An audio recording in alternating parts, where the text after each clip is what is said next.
All right, welcome to today's video.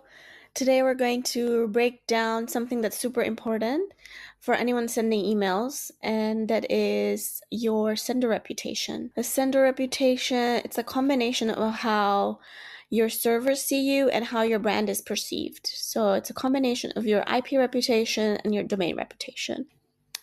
So let's just start with what exactly is your sender reputation. Think of it like a background check that email services like Gmail and Yahoo and Outlook or Yahoo are going to run on you. And what they're trying to do is they're trying to figure out if you're a good sender or if you're a spammer. What kind of sender are you?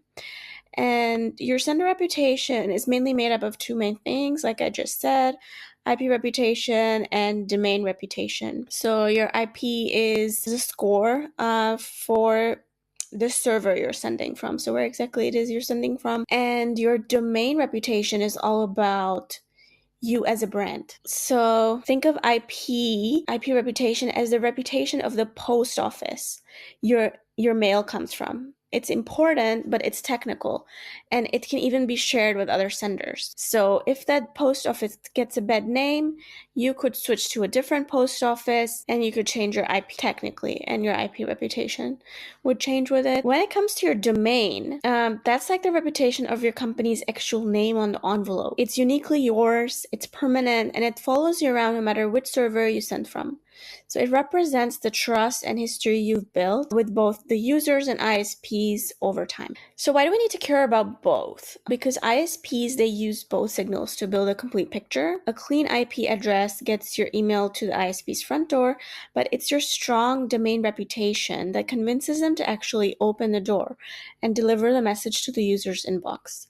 In fact, a long-standing trusted domain can sometimes help you get through even if your IP is new or has minor issues. So they're in an interconnected system, and the strongest sender excels at maintaining both. All right, so how is this even measured, this stuff?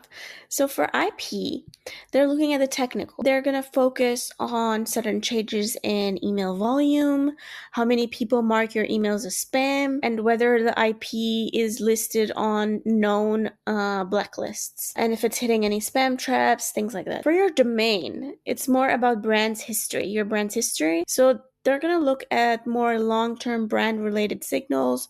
How old is your domain? How long has it been around for? Do users consistently engage with your emails, with your domain's emails? Is your domain properly authenticated? It's really important. With DMARC to prevent spoofing, things like that. DMARC, DKIM, SPF, and then even the quality of your website can play a big role if it has that domain, if it's tied to it. So now that you know how it's all measured, how do you even find out about your sender reputation? I'm guessing you clicked on this video because you do have some idea of your sender reputation, or you're willing to find out, or you already know where to go. So I'm just going to mention these super briefly, but there's some free tools out there you can use right now so that you're not flying blind. For like a quick IP health check, senderscore.org is the industry standard. For your domain, if you send a significant volume of email to Gmail users, setting up Google Postmaster is super important. It's non-negotiable in my opinion. It provides direct feedback from Google on how they view your domain's health. MX Toolbox is another great all-around tool for checking your domain authentication status, looking for blacklist issues, things like that. Of course, InboxAlly itself is great. We have our own domain checking tool. It's going to bring you all of your reports in one place, so feel free to check it out. Okay, so how do you fix things if your score isn't great? You went to one of these tools, you checked it, it's not that great, or something else is an issue. How do you fix things? So improving your reputation involves a holistic approach. Like I explained, what are all the factors that make up your reputation? You would address those issues. So whether you're using a new IP or a new sending domain, you're gonna have to warm it up gradually.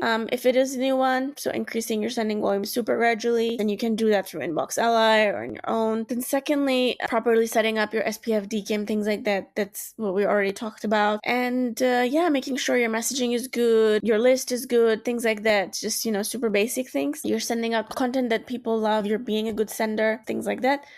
But InboxAlly itself has these things built in. So besides like warm up, we provide reputation repair, reputation boost, reputation protect, all of these things, like in case you need to repair your reputation, or you already have an okay reputation or a good reputation, but you would love a tool that will protect it in the long term.